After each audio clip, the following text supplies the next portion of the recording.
Conjugare, Centro Português de Apoio à Pesquisa Científica e à Cultura. Acreditamos que as ciências e as artes mudam o mundo. O conhecimento transforma, e isso nos motiva. 13ª Jornada Virtual Internacional em Pesquisa Científica, com o tema Educação, Sociedade e Práticas Educativas.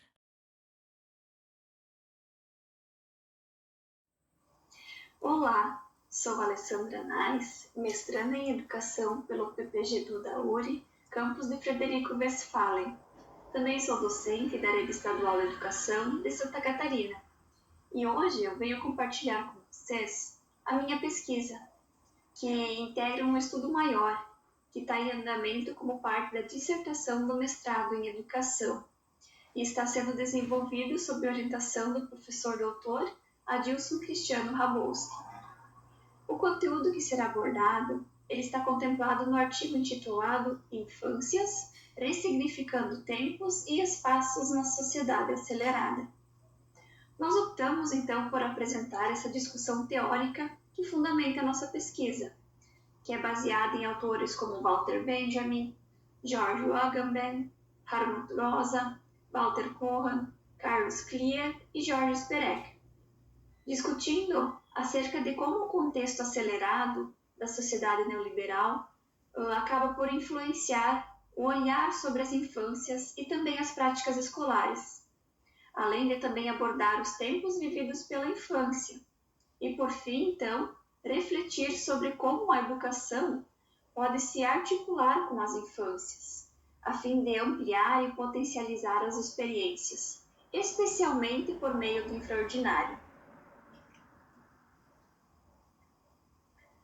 Segundo Hartmut Rosa, 2003, o tempo contemporâneo é caracterizado pela aceleração social. O autor ele associa a lógica neoliberal, que teria então vem privilegiando a produtividade e o desempenho, mas ao mesmo tempo deixa outras questões muito importantes de lado. Essa aceleração ela gera em todos nós uma sensação de alienação, né? Nós perdemos o controle da nossa própria vida e estamos sempre numa incessante busca, né, por movimentos e processos que sejam cada vez mais rápidos, né? E isso impulsiona uma tendência ao crescimento acelerado em todos os aspectos da sociedade. E segundo Rosa, 2019, o ritmo, a velocidade, a duração e a sequência das nossas atividades são todas pré-determinadas, justamente por um modelo temporal coletivo. Então, ele vai tentando sincronizar a sociedade, o que muitas vezes gera, então, desejos e preferências que não são individuais de cada pessoa, né? Justamente é para a gente generalizar esse contexto social. E essa aceleração social que é descrita por Rosa, ela é percebida atualmente nos mais diversos contextos, né? E, inclusive, ela incide diretamente na maneira como nós agimos e interagimos com o mundo. Afinal, isso causa uma redefinição, né, do tempo de todas as pessoas, mas em especial o tempo das infâncias, né, transformando esses períodos em períodos de pressa, de antecipação, né, e isso impacta diretamente nos processos ocorridos dentro das escolas. Afinal, a gente tem hoje currículos muito densos e práticas educativas que são voltadas justamente para buscar essa eficiência. E muitas vezes outras questões, como as experiências, são deixadas para trás. Ainda temos que, segundo Kensky, 2007, a educação, que anteriormente visava uma formação que possibilitasse um domínio de conhecimentos, né, e melhorar a qualidade de vida das pessoas, hoje ela enfrenta o surgimento de outras relações de poder dentro desse contexto educacional, né? Por exemplo, nós temos hoje um currículo que é socialmente válido, por exemplo, no cenário brasileiro, e ele está presente em todas as escolas, indiferente do local onde ficam, da realidade em que enfrentam, né? E esse cenário traz um cenário de muita cobrança por parte principalmente dos professores, né?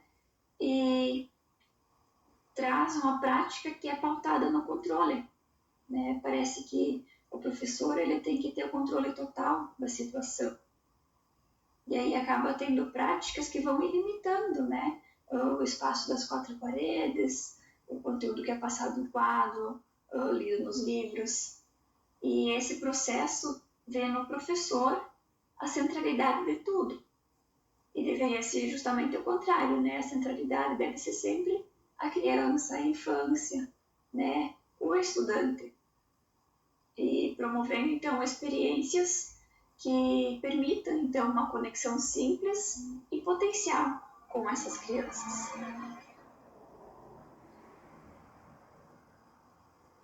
De acordo com o Cohen, 2015, página 217, a infância é justamente, pelo menos num sentido, o reino das possibilidades e da ausência de determinação. Porém, se a gente for ver o cenário educacional atual, está indo justamente para um outro rumo, né? Onde tem prazo para tudo, tem metas a serem atingidas até determinada data, né? Os alunos devem estar todos dentro de um padrão que está presente tanto dentro quanto fora das escolas. E por meio disso, né, por meio de todas essas cobranças, as infâncias vêm cada vez sendo mais afastadas, né, das inúmeras possibilidades que a infância traz. E vem recebendo cada vez mais diferentes comandos e tarefas que são determinados por outras pessoas, né, não seguindo suas individualidades, né, suas preferências, e realmente permitindo que elas vivam sua infância intensamente. E frente a essa realidade, nós podemos notar muitas consequências trazidas pelo efeito da aceleração. Afinal, ele vai restringindo, né, muitas experiências que poderiam ser vivenciadas nas escolas, tanto quanto fora delas, e eles corroboram para a perda do sentido daquilo, né, que de fato deveria ser educação, que se procurava o intuito geral da educação. Ao mesmo tempo, a aceleração ela vai enfraquecendo a ressonância, né, que é um ponto forte do estudo do que o Rosa nos traz. Que, segundo ele, né, essa ressonância ela é muito importante para as conexões e para a aprendizagem em si, né, que seja uma aprendizagem transformadora. E ele vai impondo à escola esse ritmo, né, que vai privilegiando resultados rápidos. Né, então, aquele aluno que logo sempre está pronto com tudo e deixa de lado algumas especificidades que estão diretamente ligados às relações humanas. E aí, para a gente poder responder, né, a esse contexto, isso significa uma resistência, né? Resistir à lógica da pressa, criando espaços educativos que vão valorizar um ritmo equilibrado, os diferentes ritmos, e também que valorizem uma experiência mais humana e também significativa para essas infâncias. E dentro desse contexto, nós também temos algumas concepções de tempo que são dadas por Cohen e Scliar. Então, temos o tempo Cronos, o tempo Iônico e o tempo Kairos, no qual o tempo Cronos ele remete àquele tempo do relógio, o tempo do calendário, que vai ocorrendo de forma linear e sucessiva. Já o tempo Iônico, o tempo Ion, é o tempo da experiência, né, que é justamente esse tempo que ele vai emergir daquilo que faz sentido para cada um, né, que vai ocorrer com intensidade nas atividades que ele vai realizar, seja brincando, dançando ou se movimentando livremente. E são atividades, então, em que a criança ela vai viver o presente de maneira muito profunda. Por fim, também temos, então, o tempo Kairos, que seria o tempo oportuno, o tempo das oportunidades. Ele vai se situar entre os dois que foram mencionados anteriormente, o tempo Cronos e o tempo Ion. E ele costuma surgir de uma forma bem inesperada. Em meio a esse cenário contemporâneo, então, são diversas as práticas que vão surgindo justamente com o objetivo de contrariar essas tendências que predominam nas últimas décadas, né? De aceleração, de fazer tudo logo, tudo perfeito, né? Tudo de acordo com algo que foi pré-determinado, né? Sem desvios, sem surpresas durante o caminho. Então, é justamente reverter, né, essa situação de desvalorização das infâncias e possibilitar que as crianças elas vivam as experiências, cada uma no seu próprio ritmo. E, frente a isso, então, Larossa, 2014, ele cita que a experiência possui a capacidade de nos singularizar, justamente porque a experiência é sempre singular, não do individual ou do particular, mas do singular. E o singular é precisamente aquilo do que não pode haver ciência, mas sim paixão. Então é algo muito forte, né? A paixão sendo sempre do singular, porque ela não é a mesma, não é outra coisa que a afeição pelo singular.